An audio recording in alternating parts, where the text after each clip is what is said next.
What's good, YouTube? Future 22J is back at you with another video. I'm very excited on so many levels. One, I finally got some love off of Sneakers app. That's first and foremost.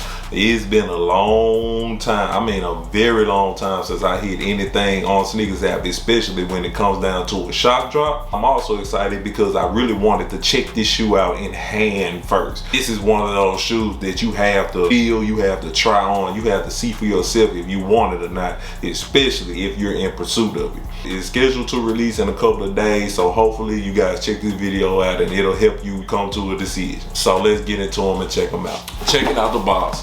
As you can see, we have a very different Nike box. It's a predominantly black box, giving the effect of the paint peeling off, and it's revealing Nike logos on each wall. And also we have a big translucent logo on the lid. Nike Air Max 186 OG. The colorway is white university red.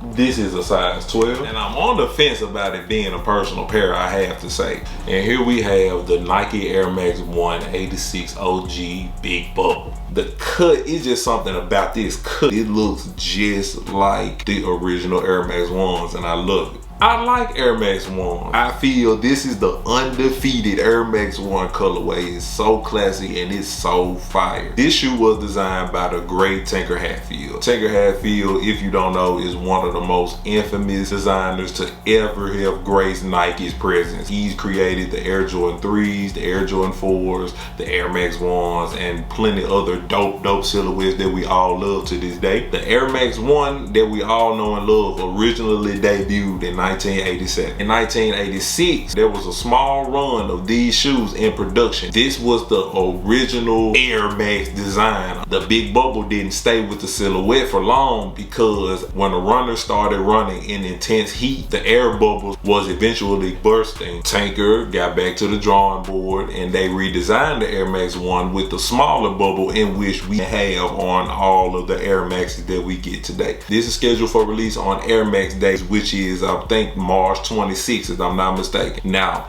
sizing.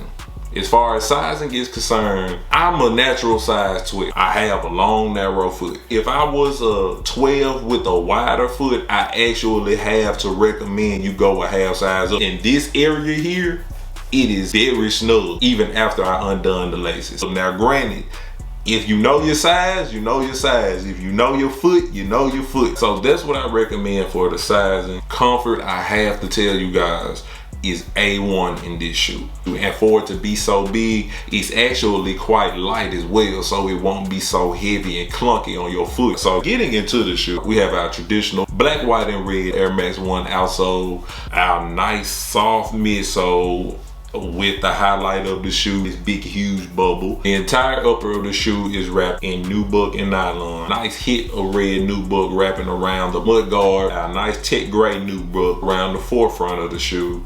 Nylon from the toe box coming all the way up through the tongue. On the back heel of the shoe we have with Nike Air stitched in red.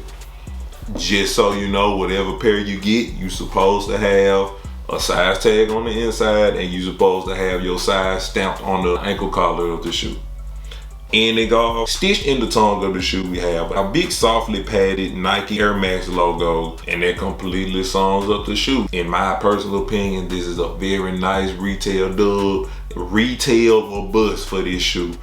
Do not pay resale for this. If you're a die-hard Air Max fan, do what you gotta do. But if you don't hit retail for this shoe, I just highly recommend you just let it go by. This isn't the first iteration Air Max 1 OG in the varsity red colorway that we've got us, and it's definitely not gonna be the last that we get in the future. It's set at a retail price of $150. So if it's not $150, it's over for this shoe. It looks good, it's comfortable, but I've checked aftermarket prices on this shoe. Even with it being early, I'm still not sold that people should pay that much money on this shoe. Just be patient. I think that you have a great chance of copying this shoe for retail. If you really want it, you just have to put your footwork in. If you enjoyed the content, please feel free to sub up to the channel. Once you sub up, be sure to hit that notification bell so that you can get notified whenever a video is uploaded. My name is Future 22JS, and if you don't know, please know that there's no ceiling to your inner potential. This was my review of the Nike Air Max 1 86 OG Big Bubble. I did a review of my first aftermarket pickup of 2023 with the Nike SB Dunk Low Side with Apple. I have the full review and on foot up right now, so be sure to check that video out once you get done with this one. Be sure to drop a like. Thank you guys for watching. I'll catch you on the next video, and always remember that your fear ends when your faith begins. Peace.